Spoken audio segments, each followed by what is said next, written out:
Je voulais vous parler aujourd'hui de la façon dont chacun des deux, avant l'alignement, l'harmonisation, la réunification, la réunion établie en chacun, pouvait être ressentie. Comment les formes de ressenti et d'expression de l'amour sont différentes chez chacune des entités de cette dyade.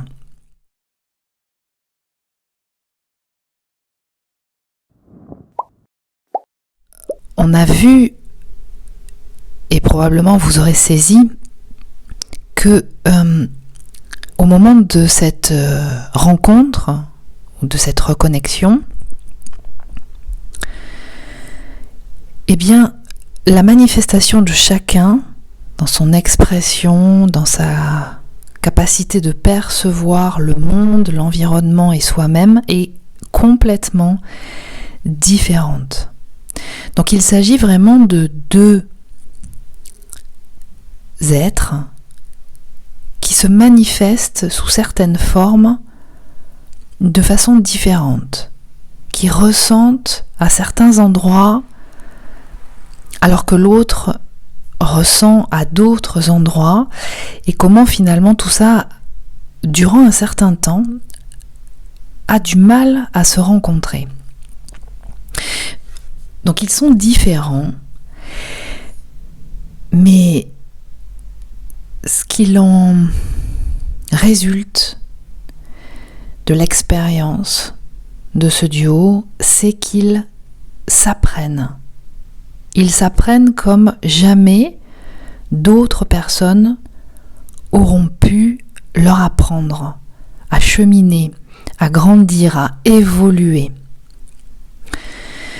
Parce qu'il est possible, et c'est tout l'enjeu de ce couple alchimique, de ce couple universel, de faire descendre cet amour dans la matière, c'est-à-dire de donner vie à ce duo, si telle est la volonté de chacune des deux entités de la dyade.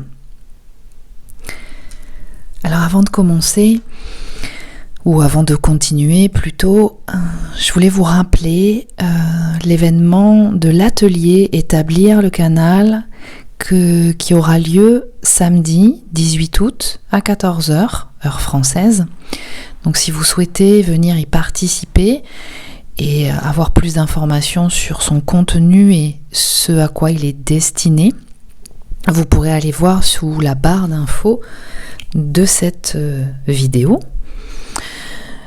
Cet atelier, il est destiné à vous accompagner, à vous guider, à établir une connexion plus directe, ancrée, en lien avec la source, on peut dire ça comme ça, ou en tout cas une énergie supérieure pour vous aider justement à établir cette connexion directement de façon à recevoir les informations que vous avez à recevoir, de même que accéder à un état de relaxation, de paix intérieure et de vous connecter aux ressources que vous avez en vous et que nous avons tous et toutes en nous, de façon à justement les activer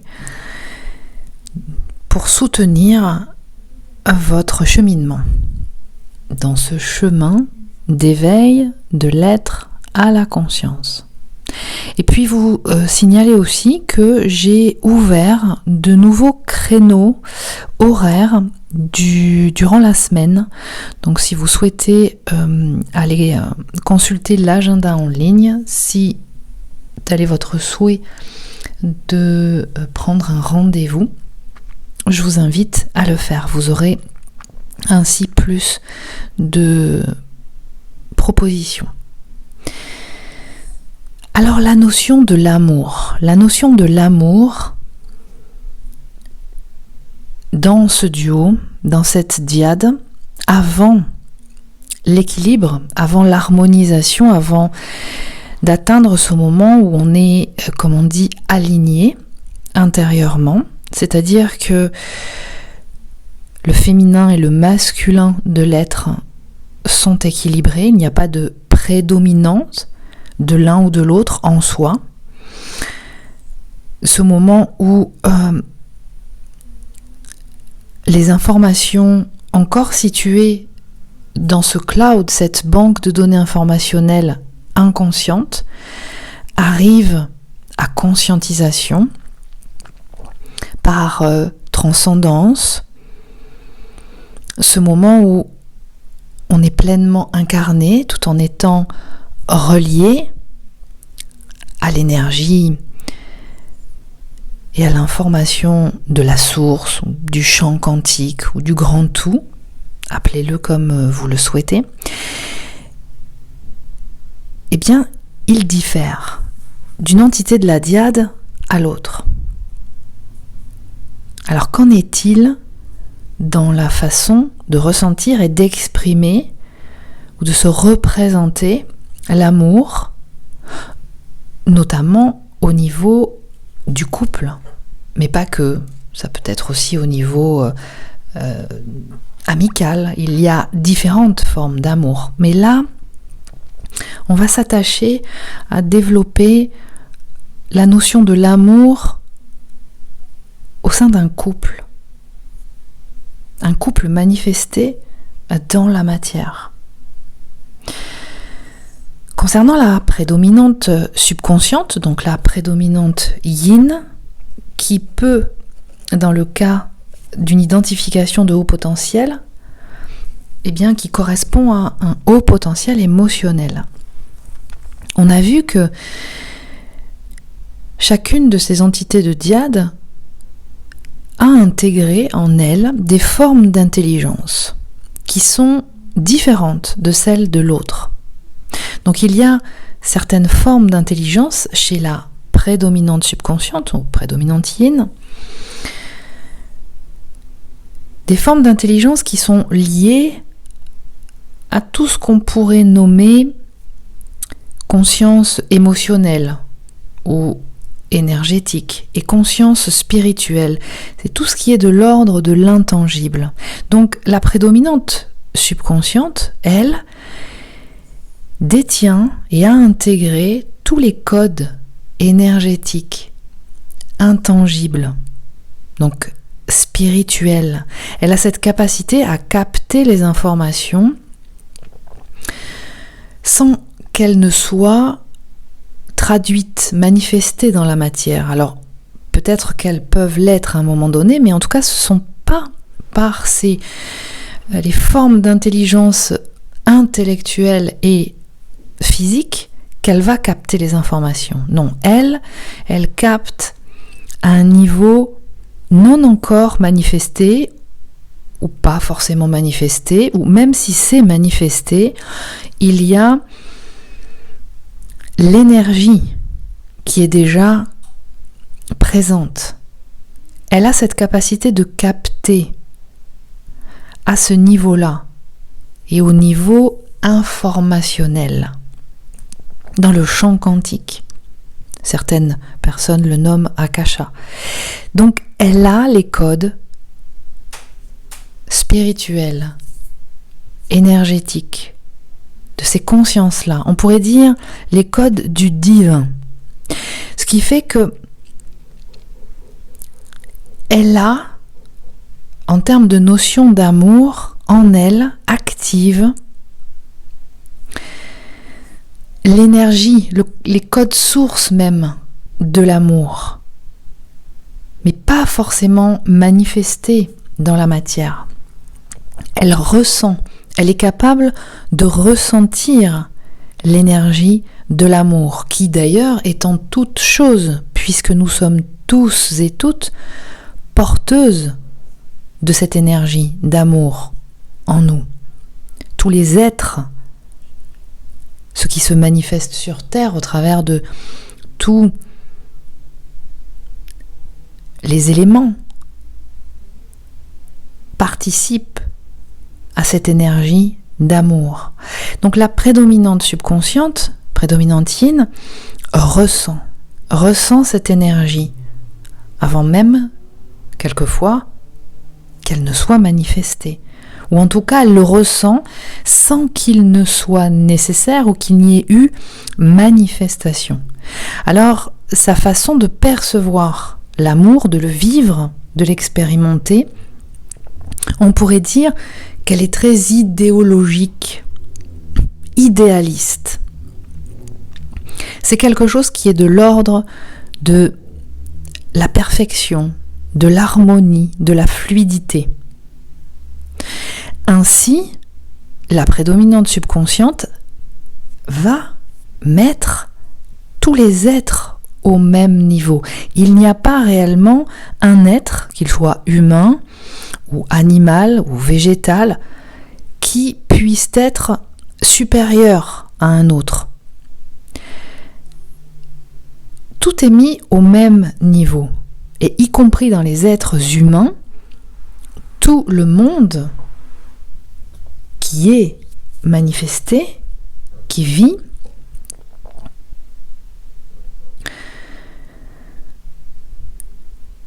manifeste cet amour. Il n'y a pas de différence. Ce qui fait que dans le relationnel, avec un autre ou avec son autre, son complément universel, ou son complément alchimique, la prédominante subconsciente, yin,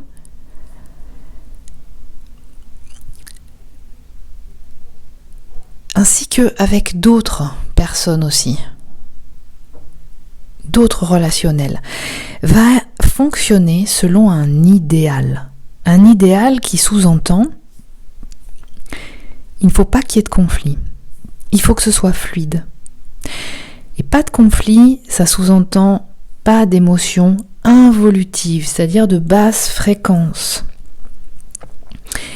Et pour éviter, puisqu'on ne peut pas les sélectionner, de vivre et d'être traversé par une émotion involutive, eh bien, la solution qui participe à son système de protection, qu'est l'ego, c'est de se distancier des émotions en général. Donc, on va pouvoir capter là qu'en fait, dans la notion d'amour et dans l'expérimentation d'amour de la prédominante yin, eh bien, il y a une notion de perfection. Ce qui est fluide, qui ne demande pas d'effort, qui ne génère aucun conflit, c'est ça l'amour. Ce qui fait que souvent, dans une relation, quand elle est en relation avec une autre personne, et donc de surcroît avec son autre aussi, elle ne va pas fournir d'efforts. Parce que pour elle, l'amour ne demande pas d'efforts. C'est. L'amour est. La prédominante subconsciente, donc yin, est très poreuse, ultra empathique aux pensées et aux émotions des autres. Il suffit qu'elle soit en contact physique avec quelqu'un ou se connecte avec une autre personne à distance, ou qu'elle soit sur un lieu dans lequel il s'est passé un certain nombre de choses, et donc où perdurent ces énergies que sont les émotions, eh bien elle va y être complètement perméable. Et cette perméabilité fait cette ultra-sensibilité qui la caractérise. Alors non pas que une prédominante consciente, donc yang, ne soit pas sensible, mais de fait, le fait que la prédominante subconsciente, yin, manque encore de cet ancrage qui passe par les intelligences intellectuelle et physique génère cette ultra-empathie. Ce qui fait qu'elle ressent, elle perçoit les émotions et les pensées des personnes. Elle les capte dans une réalité qui est dans la sensation exactement la même qu'un événement manifesté matériellement parlant, perçu par une prédominante consciente. Pour une prédominante subconsciente, il y a une capacité de capter ces informations intangibles à un niveau de réalité qui est identique à celle de la réalité d'un événement physique concret qui se passe sous ses yeux ou sous les yeux d'une autre personne. Et donc, la seule façon de se protéger de ça, c'est qu'à certains moments, de par son système de protection, elle va fonctionner avec une dissociation, le fait de s'extraire de son corps pour atténuer ces perceptions qui l'envahissent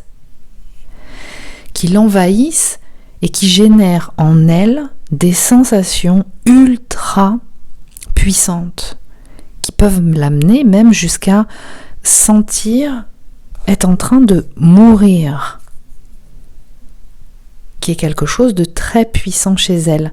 Une prédominante consciente, donc une prédominante yang, ne capte pas et ne ressent pas les choses à ce niveau-là, ou du moins son ancrage, c'est-à-dire ses intelligences intellectuelles et physiques, lui permettent de rééquilibrer ses perceptions et de transcender ses émotions. Il est important de savoir que cette façon de fonctionner, donc le système de protection actif chez une prédominante subconsciente yin, est issu des mémoires à charge émotionnelle involutive ou dites traumatiques qui sont encore enregistrées dans son inconscient ou subconscient. Et c'est parce qu'elle a été, notamment dans cette incarnation, mais on retrouve ces mémoires déjà générées à d'autres niveaux, et je reviendrai sur la notion de mémoire qui sont actives, et notamment la répercussion qu'elles ont dans ce lien de couple alchimique dans une autre vidéo. Mais il faut savoir que la prédominante subconsciente yin, de par cette capacité de percevoir des informations à un niveau intangible, donc, dans ses consciences énergétiques et spirituelles,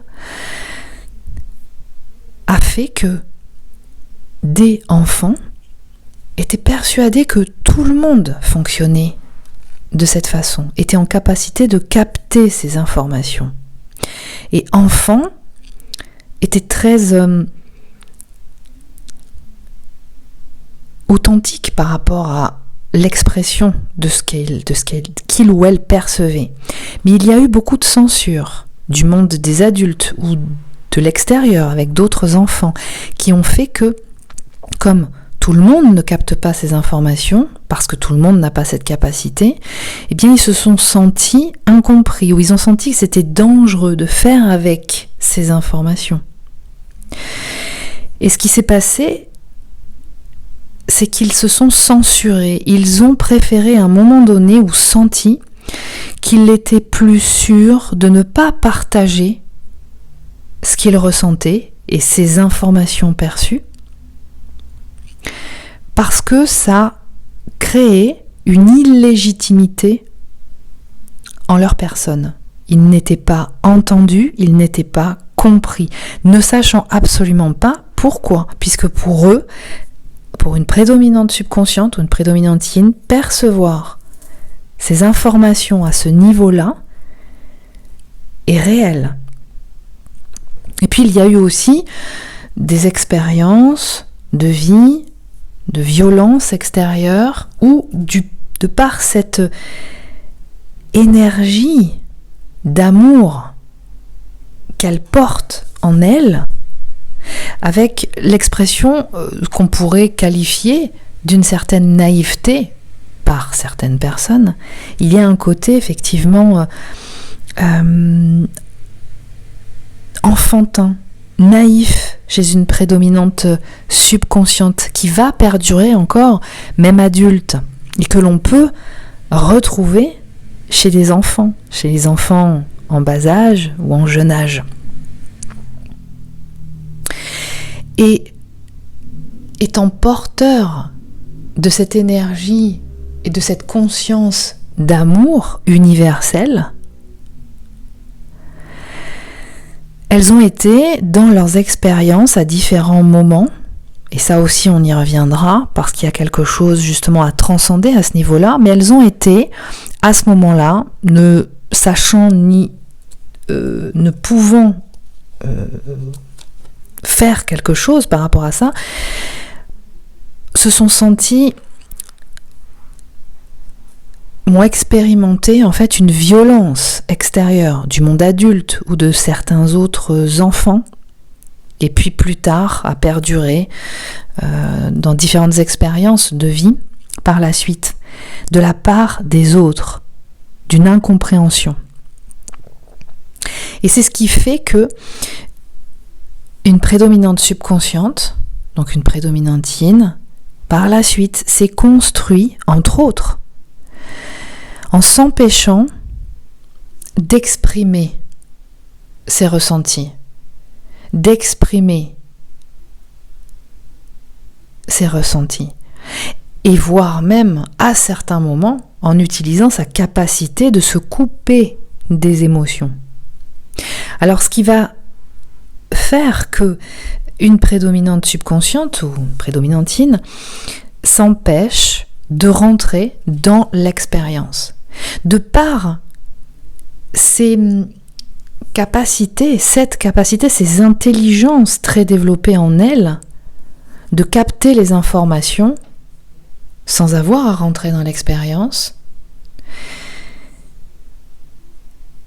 eh bien, cela va faire que justement,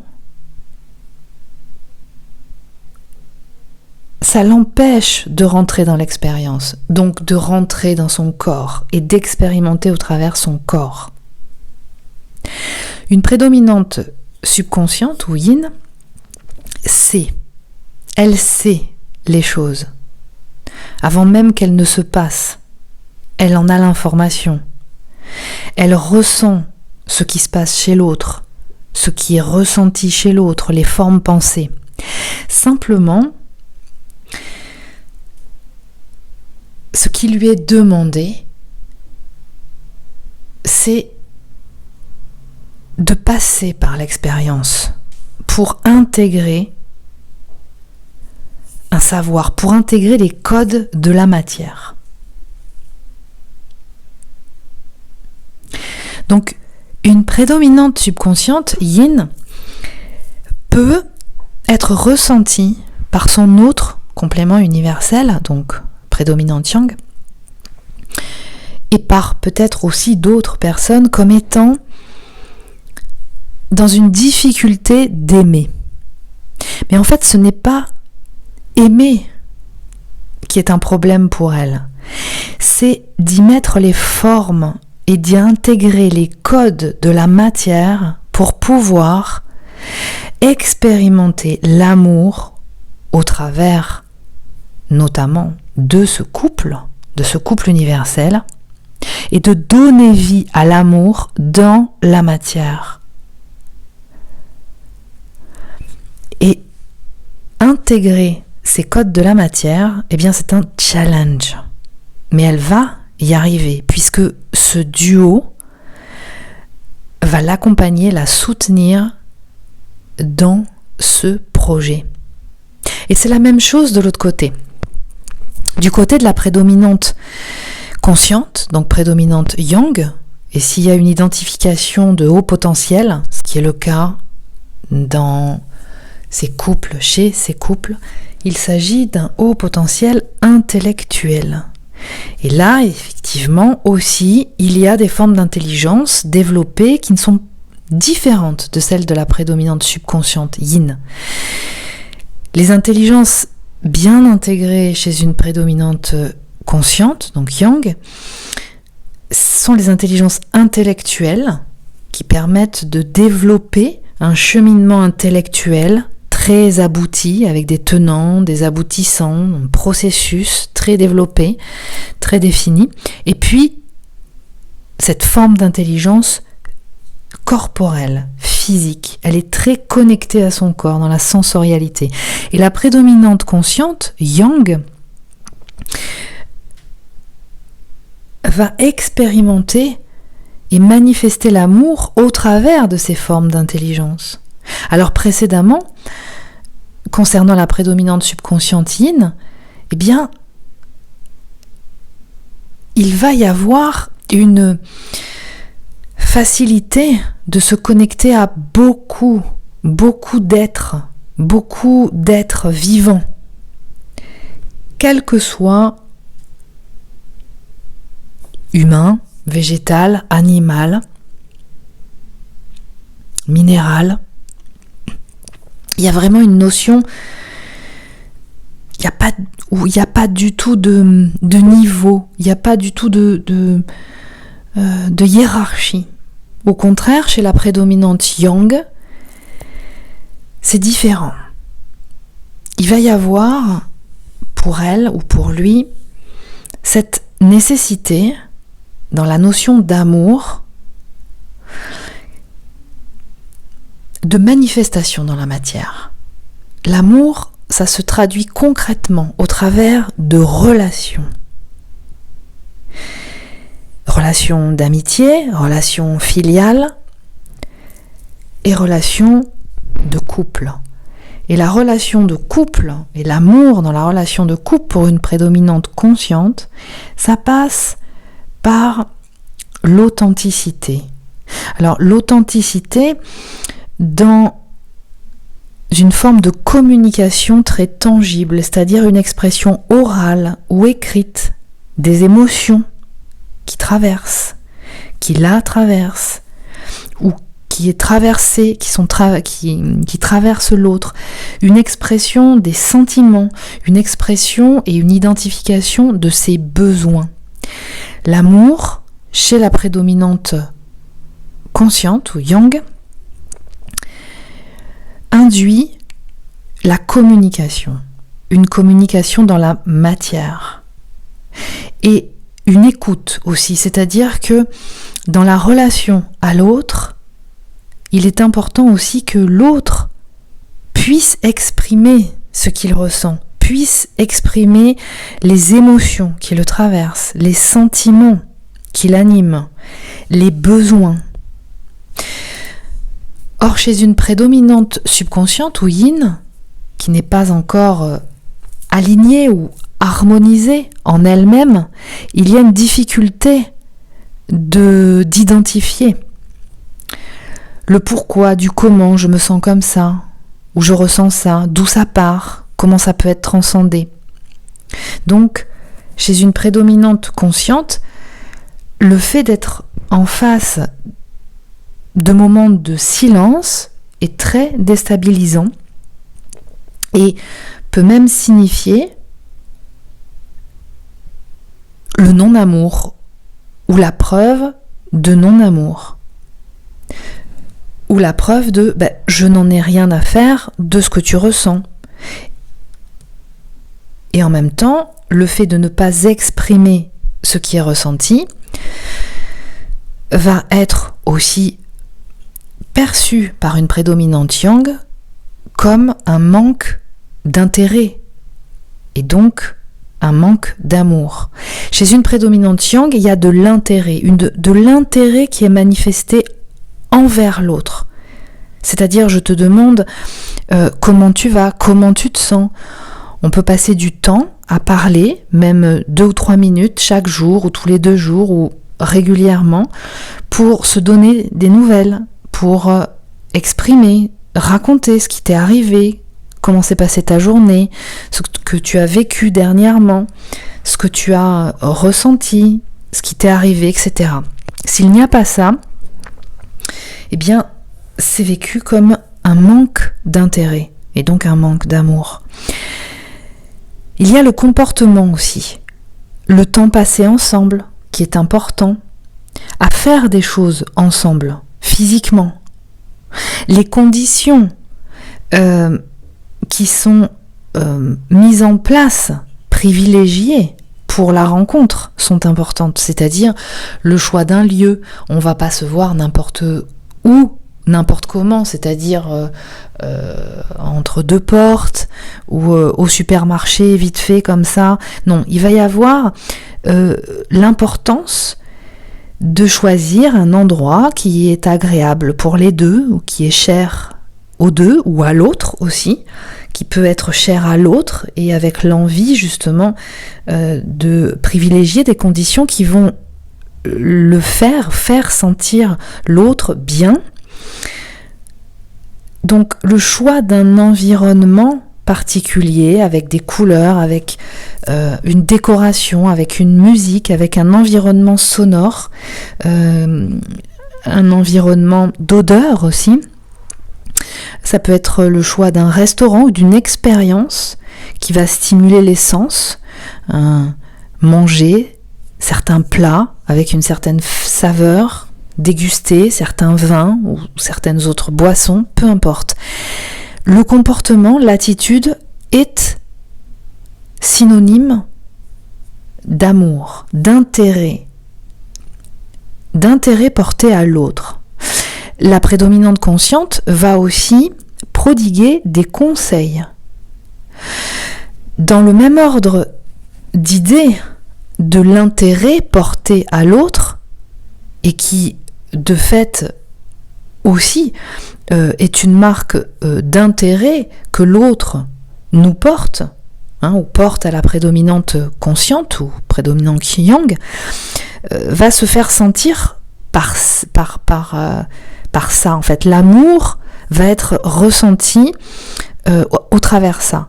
Et les conseils que peut prodiguer une prédominante consciente quand elle identifie chez une personne ou chez son autre de prédominante subconsciente comme étant quelque chose qu'il peut être fait différemment parce que ce sera beaucoup plus bienveillant pour elle, ou ça lui permettra d'apprendre quelque chose pour l'intégrer et pour arriver à avoir de meilleurs résultats, par exemple, fait partie de cette expression d'amour de la prédominante consciente. Donc quand une prédominante consciente donne un conseil, eh bien c'est une marque d'amour. Si elle n'a aucun intérêt pour la personne, elle ne prodigue pas de conseils. Il y a la notion d'aide aussi, qui est importante dans l'amour, la notion d'amour chez la prédominante consciente, c'est-à-dire que lorsque elle aime, elle porte de l'intérêt à la personne, eh bien elle va lui apporter une aide, l'aide qu'elle peut lui apporter, peut-être pas plus ou au-delà de ce qu'elle peut faire, mais en tout cas ce qu'elle peut faire. Elle est animée auprès des personnes qu'elle aime à apporter et à proposer son aide. Et donc, les conseils, ça peut être des conseils, ça peut être aussi prêter du matériel, ou prêter son savoir-faire, ou faire à la place de l'autre quand il ne sait pas, par exemple, rédiger une lettre, ou monter un dossier, ou à qui s'adresser pour pouvoir justement réaliser ce projet, ou proposer de faire rentrer en contact avec d'autres personnes qui sont experts, par exemple, dans un domaine, ou qui connaissent une personne, ou un lieu qui va pouvoir aider à l'élaboration du projet de l'autre, ou quelqu'un qui va pouvoir l'aider justement dans son cheminement, son évolution personnelle. Voilà. L'expression d'amour ou le ressenti d'amour chez la prédominante consciente va aussi passer, et ça peut être bizarre suite à la nécessité chez elle, on l'a vu, de la communication, des émotions et des sentiments, c'est le fait de transcender les émotions. C'est-à-dire que chez une prédominante consciente, être en amour avec l'autre va passer par le fait de transcender, transmuter les émotions qui la traversent, parce qu'elle sait que les émotions ne la définissent pas. Elle est traversée, la prédominante consciente ou yang, par les émotions constamment. Ce sont des énergies qui la traversent et qui l'animent. La vie est faite d'une succession d'émotions. Les émotions sont des informations qui viennent la renseigner. C'est sa guidance en fait, la sensorialité de la prédominante consciente, donc yang. Donc elle ne s'empêche pas de ressentir et d'être traversée par les émotions. Cependant, elle va faire un processus qui est le sien et qui passe notamment au travers de l'intelligence intellectuelle et corporelle, de réétablir, de réharmoniser ces émotions qui la traversent. Ça va passer, il lui faut un temps d'intégration, ce qui fait que elle ne va pas forcément exprimer directement, systématiquement ou en tout cas violemment au niveau d'intensité des émotions qui la traversent. Si elle sent, parce qu'elle sent que cette émotion de colère par exemple qui va la traverser en contact avec son autre ou avec une autre personne, n'est pas forcément à proprement parler ce qui définit leur relation. Et donc, cette émotion, elle va la laisser s'apaiser un temps, la laisser redescendre, et puis ressentir en elle si ça vient d'elle, si c'était juste parce qu'elle s'est pas bien réveillée ce matin, qu'elle est fatiguée en ce moment et que donc elle prend tout à cœur, elle est elle prend les choses de façon épidermique, mais que c'est passager, c'est temporaire, parce que aussi elle a beaucoup de soucis ou de dossiers à traiter actuellement, et elle s'en occupe, elle gère, mais la contrepartie c'est aussi que il y a beaucoup plus de réactivité. Et bien à ce moment-là, elle va être consciente de ça et transcender, ne pas réagir tout de suite, jusqu'au moment où elle sera en capacité, si c'est nécessaire, parce que si ça ne l'est pas à ce moment-là, ça va passer, et c'était juste un grain de poivre dans la soupe qui était oublié, et il n'y a pas mort d'homme, c'est pas grave. Mais par contre, elle va pouvoir revenir plus apaisée en exprimant ce qui est important pour elle, ce qui s'est passé, ce qui l'a fait réagir à ce moment-là, parce que c'est important d'exprimer ses besoins. Donc, chez une prédominante consciente, l'expression de ses besoins est nécessaire, et en même temps que la transcendance de ses émotions, parce que des émotions, ça ne nous définit pas. Ce qui est important pour l'amour, la notion d'amour chez une prédominante consciente, c'est le contact physique. Alors, ne vous y trompez pas, non pas forcément la relation sexuelle à proprement parler, mais le contact tactile.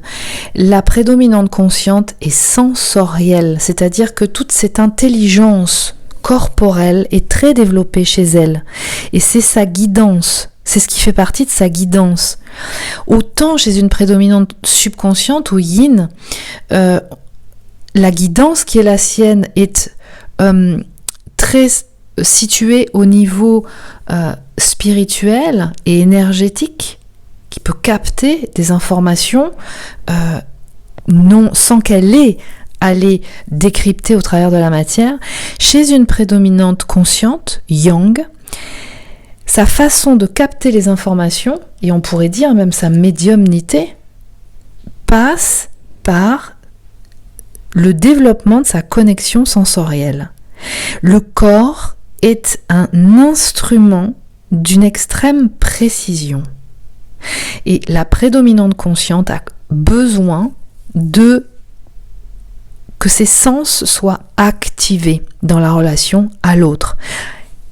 Et qui plus est, dans une relation de couple, et qui plus est, dans ce couple donc universel, il y a une nécessité de ressentir au travers du corps et de tous ses sens, donc des sons, des odeurs, alors la vue aussi, des formes, des couleurs de l'autre, l'odeur de l'autre, des ressentis dans son corps, au travers de ses organes, du contact à l'autre. Donc vous voyez comment les notions d'amour chez l'un et chez l'autre sont différentes. En tout cas, la façon de les ressentir, de le ressentir, la façon de l'exprimer, de le manifester est différent. Et comment, pendant longtemps, jusqu'à ce moment d'équilibre en soi, il va être ressenti et chez l'un et chez l'autre comme une difficulté de rentrer en contact, d'établir le contact. Alors chez la prédominante consciente, il va y avoir très développé chez elle cette capacité d'établir les conditions d'une relation saine, équilibrée. La prédominante consciente, Yang, HPI, a les codes relationnels.